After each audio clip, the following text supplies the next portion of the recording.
At 10:30 this morning, the old grey lady of the Pool of London slipped her moorings to be nudged gently through Tower Bridge, so beginning the journey to Tilbury. In her heyday, the Belfast would have scorned such ungentlemanly conduct by 4 tugs, pulling and heaving, and leading her posterior first from under the eyes of the city. Rarely has a national monument been so unceremoniously evicted, albeit only temporarily. In bygone days, a protest from HMS Belfast would have sent 5 tons of high explosive every minute hurtling in the direction of Whitehall.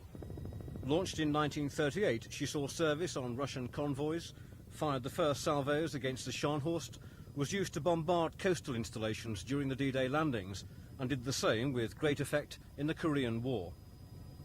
In 1963, she went into mothballs, and after a battle to stop her being scrapped, was brought to the Thames opposite the Tower of London as a floating museum. But for the next month, she'll be away in dry dock in Tilbury, having her bottom scraped and repainted. Well, she's docking tomorrow morning in Tilbury New Dry Dock. She should be pumped out by, the dock should be pumped out by about noon or just after that. And then we start work on the underwater hull. This involves abrasively blasting the whole hull, there's 4,500 square meters of it, down to bare steel. Then we carry out a full survey with visual and ultrasonic, and then we start putting on the preservative composition. It's quite a job, rather like painting the Forth Bridge looking after the Belfast. It's quite a lot of hull. The operation has been costed at around £200,000, but the Imperial War Museum, who now control the Belfast, hope it will be less.